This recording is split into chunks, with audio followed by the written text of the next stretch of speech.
So what is going on, guys? Welcome back to the channel. Now today I'm going to be doing a tier list, not exactly a tier list, but a list video of superpowered superhero properties, TV shows that are not Marvel or DC. So for this list, I'm going to limit it to properties where more than two people in the show, movie, get powers.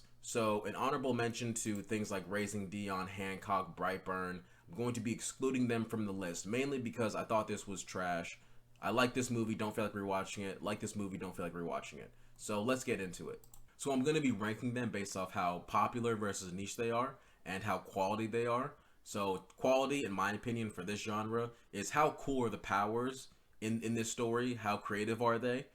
Number two is going to be how well is this world put together? How realistic is the world building of this story? Number three is going to be just how what does it say about the genre? What does it say? Like what is its commentary? What is its satire? How well does it do what it's trying to do?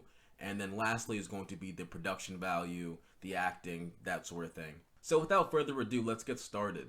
So I'm going to start off with The Boys. That's going very popular and very high quality. It's a really good satire. It says a lot about, American culture, American politics. I mean, you don't need to tell me. You don't need me to tell you what is good about The Boys. I really don't get these people that got into The Boys from the show and then read the comic books and were like, "Oh yeah, I didn't like the comic books as much. It was very shock value and like whatever." Like, dude, yeah, of course the show was better than the comic books.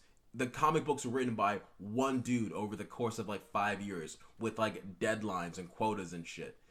And then the show was written by a cast of people over the same amount of time, if not longer. Yeah, like no shit, it's gonna be better. Like give Garth Ennis his fucking flowers. Like give him some credit.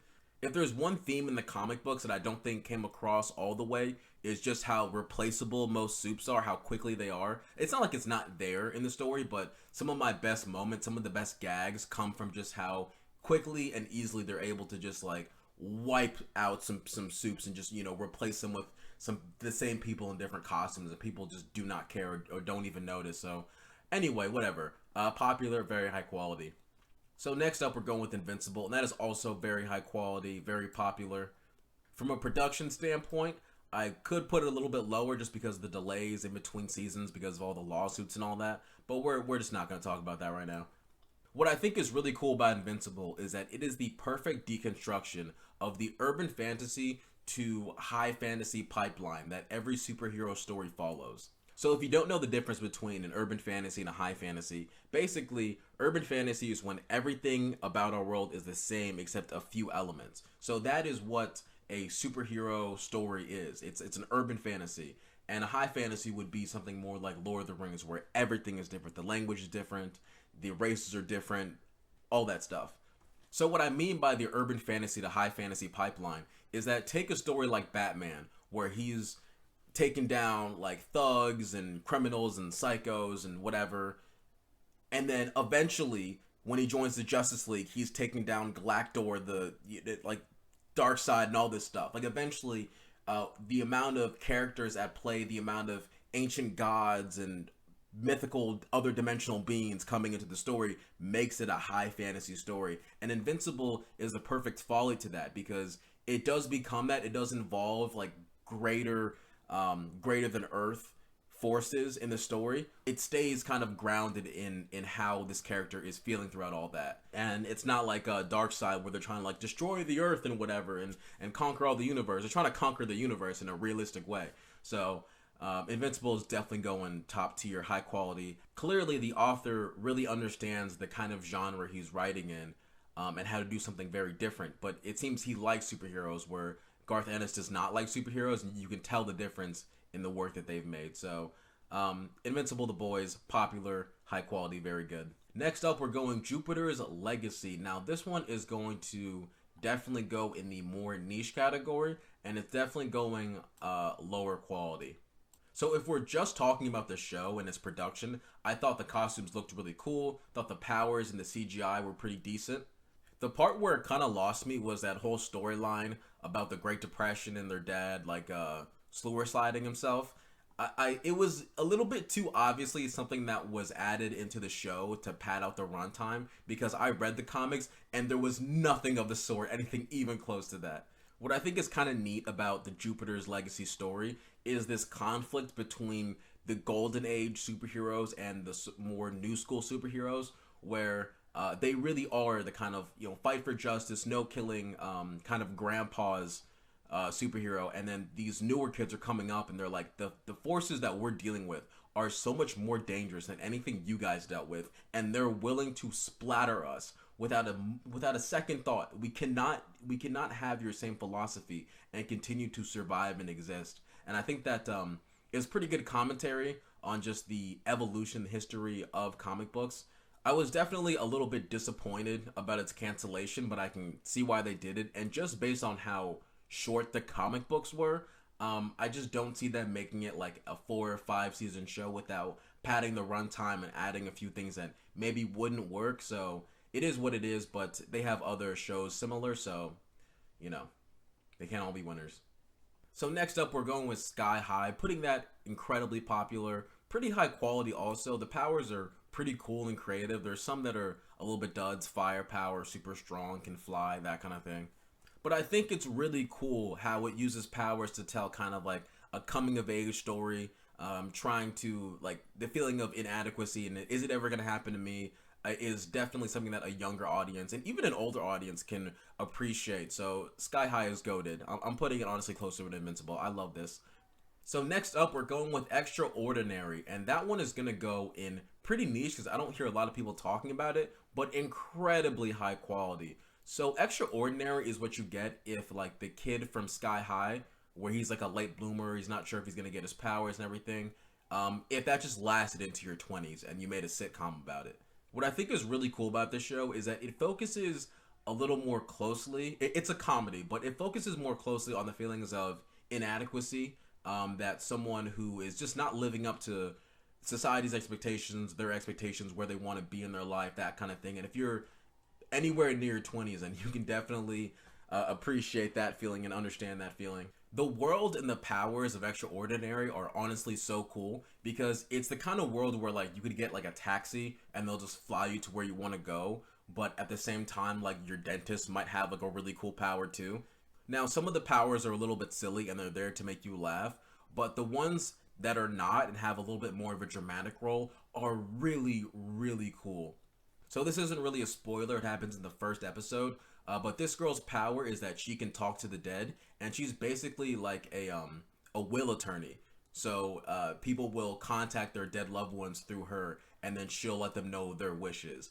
And it's used to great effect in this story. So Extraordinary, love it. It's a little bit more low stakes. It's a little bit sillier, but that does not mean its world is not put together well in a way that is funny yet believable. And the powers are also mad creative. So Extraordinary is going very high quality, very niche. More people need to watch this show. So next up, we're going Umbrella Academy. I'm going to put that really popular, definitely lower quality than something like, I think it's better than something like Sky High, not as good as Invincible, but this is just my bias showing. So what I really like about Umbrella Academy is that it focuses more so on the family dynamic and showcasing a bunch of characters that are very similar, but all very different and have very similar. It's like a sibling kind of. Like, if you grew up with like a lot of siblings, you're really gonna fuck with this. I think Klaus's powers are insanely cool. I think also number five's powers are really cool. So definitely really good show. I think the plot is getting a little bit repetitive. It's definitely zany, it's fun, but kind of them trying to save the world over and over again. It's like, all right, I'm a little fucking bored of this by now. So can we do something? Can we do something else? But Umbrella Academy, popular for a reason, high quality, really good. So next up, we're going with Misfits, and another TV show where Robert Sheehan plays a really annoying, unkillable comedy relief character. Spoilers. So I think Misfits has probably one of the best discovery of powers, a really creative way in how each one of them discover what their power is in like a very dramatic way, the way the whole puzzle gets put together. I think that was really cool. The event that gives them their powers isn't really explained well. It's not really understood too well by many of the characters. And after that first episode, logic and reason jump out the fucking window, and it never gets anywhere close to the car that we're driving. Just it's full gas, no brakes, just complete fucking nonsense until the end. Like it's more of like it's more of a comedy, horror drama. Just like don't expect things to make sense, and you're gonna have fun with it. But yeah, it's Misfits. Like what can I really say? So next up, Chronicle. I'm going with another one where a group of people, group of friends get powers. And I'm gonna put that. I haven't heard a lot of people talk about it since it came out. So I'm gonna put it pretty low in the niche category, but it is incredibly high quality. I loved Chronicle. So it is a really cool kind of found footage movie, and just the exploration of one of your friends kind of becoming the villain is just on the money. It is definitely not the most creative use of powers I've ever seen, but definitely it looked good and probably didn't cost too much to make look good, so I'm not going to knock the movie for that. So in Chronicle, the event that gives the friends their powers is really self-contained, and it doesn't affect anyone or anything outside of them. So I wasn't really too upset about it not being explained, like where that came from or anything like that. Where in Misfits, I was expecting an answer because I figured, hey, someone might report on this weird storm that happened. You know, someone might talk about these weird things and put two and two together, but nope. No explanation of that, at least not in the first season. But with Chronicle, I didn't really want those things, and I was invested. Really cool. I'd recommend Chronicle. So next up, we're going with Project Power, and I'm going to put that one pretty niche, pretty high quality as well.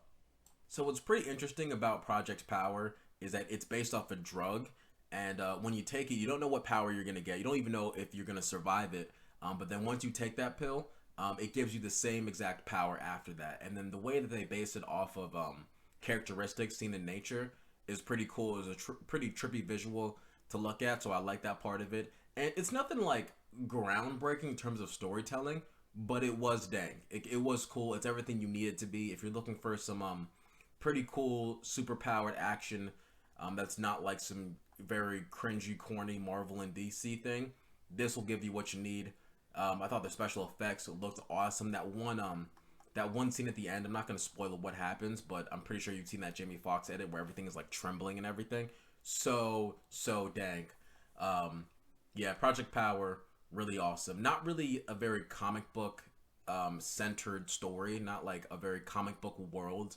It's more of a crime drama, crime thriller kind of story. Not exactly like a superhero thing. It has super powers in it. So next up, we're going Supercell, and it's kind of hard to tell how niche or popular it is because it's new, and I'm just basing this on how many people I know have watched it and talked about it. But I'm gonna put this somewhere kind of niche and pretty low quality. So at the end of the first episode, when they're showing off their cinematic universe, the music flares and they're showing off the powers, I was like, damn, I am the opposite of hyped for this right now. It looked so bad. I think the explanation of why only certain people inherit these powers was pretty interesting, but nothing crazy, nothing I haven't seen before. Honestly, his powers and the way he were used were cooler and more creative than his powers. If you know, you know. All I'm saying. Anyway, with that being said, I just don't think Supercell is going to be doing anything new or interesting in this genre. I think the powers are pretty underwhelming, not that creative. The special effects were pretty dull, in my opinion. I thought they kind of looked like shit. They looked like some CW stuff. That one invisibility knife fight scene was fucking dang. But other than that, I'm not really too stoked to finish this. So next up, we're going with The Tick. I'm going to put this one niche, pretty high quality though. It's the kind of thing where you know exactly what you're getting into within the first 5 minutes. If the idea of a powerful yet zany but possibly completely mentally insane superhero is not like funny to you, if that does not sound cool to you, then you're not gonna like The Tick. So it's a really good parody. It feels like classic like 60s comic books. It kind of feels like a fever dream version of the 60s or 50s Batman show. That's the best way I could describe it. So if that sounds cool to you, check out The Tick. But if you like The Boys for its action, you're not gonna like The Tick.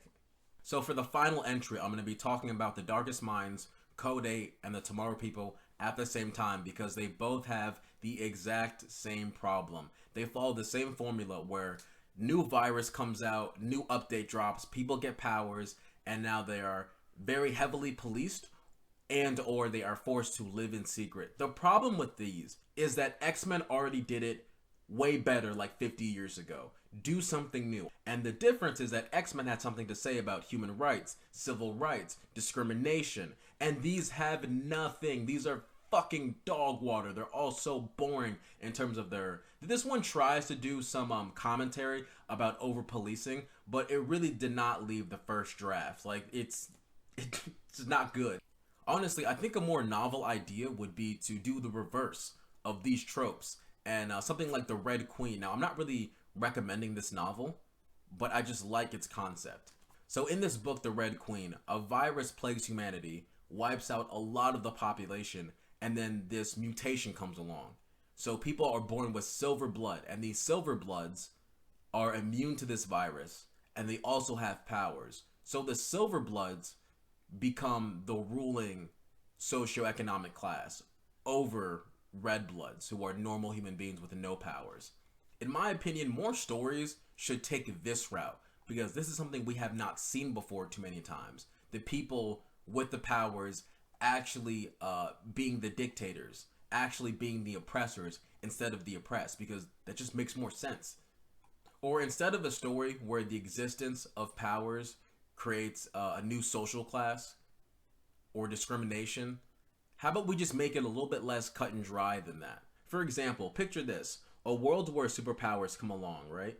And depending on your social economic status, your background, your ethnicity, determines who's free to use their powers, who's more policed for using their powers, who's more likely to be punished harshly if their powers accidentally harm someone.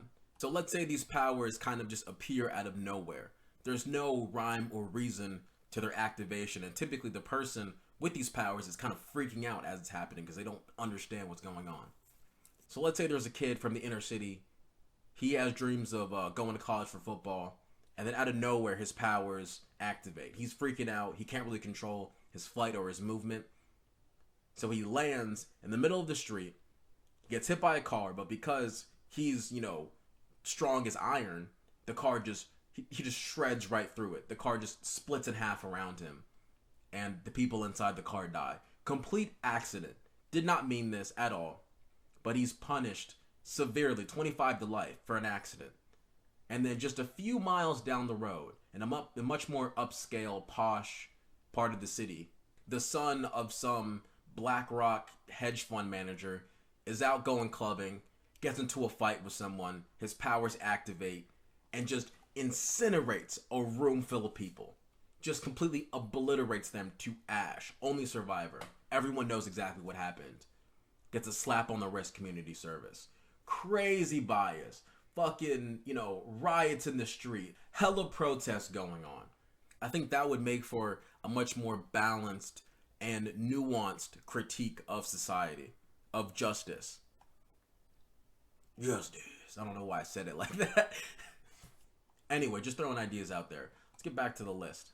So the Tomorrow People is going in niche, low quality. I don't really remember a thing about this. The power is not that interesting or unique. It's basically just X-Men with telekinetic powers. I wouldn't recommend it. It's not good. Code 8 is going right next to his brother in low quality and niche. The powers are not that creative. They're not used in very creative ways. Honestly, I think this has one of the worst training montages I ever seen in my life. Like, it was so underwhelming. Like, this dude is trying to Mr. Miyagi him, and he has him fucking, like, making light bulbs float and shit. Like, it was so stupid. Honestly, I think that scene would have been better if instead he was just trying to make common household appliances run without blowing them up. Like, just making toast and making an air fryer turn on, like stuff like that, instead of it being like super serious. That was the other problem with Code 8. It takes itself way too seriously. Like, they learned nothing from Tomorrow People. They basically made the same thing, and they forgot to make it fun. They forgot to make it actually interesting to watch. They forgot to give their main character a personality. All right, his mom having like ice cancer was kind of cool. But other than that, there's like nothing creative. Like, it's like cool stuff was thrown in here, and it just did not mix together. whatever. Code 8 sucks. Disappointing. And finally, The Darkest Minds. Dude, I made it through like 10 minutes of this movie. I had to turn it off. It is going in niche trash. It is going in absolute niche trash. What I cannot stand about The Darkest Minds is its world building, where a virus wipes out 80% of kids, 80% of human children. And then the rest of society is just willing to give up their children to the government to be taken to some lab and experimented on. Are you fucking mental, mate? Are you, like, have you lost your marbles? No one would fucking do that. No one would do that. The movie also explains literally nothing about the virus and the progress around the virus afterwards. About the virus afterwards, how it progresses, how the immunology, fuck, oh my god, I can't say that word. I'm assuming there were people that were adults when this virus started spreading, and now they might have kids afterwards, but they would probably still have the dormant virus inside them, and they would be able to pass it on to their children who would have the virus and or get superpowers. So how do you explain that? Did they like did people just deliver their babies to the government after they're born? Like the world building of The Darkest Minds makes zero sense. It actually makes zero sense, and the powers are really not that cool. So yeah, Darkest Minds, actual niche trash. Could not stand it. Guys, this is my list of the best superpowered / superhero properties that are not DC or Marvel. So if they're up here in this quadrant, they're really good, they're really popular. If they're right here, they're really good, but people don't really talk about them enough. If they're up here, then they're pretty good, and they're pretty popular. People talk about them a little bit. And if they're down here, people don't talk about them, and people should not talk about them because they're fucking dog shit. They're a waste of time. That's about all I got. Thank you so much.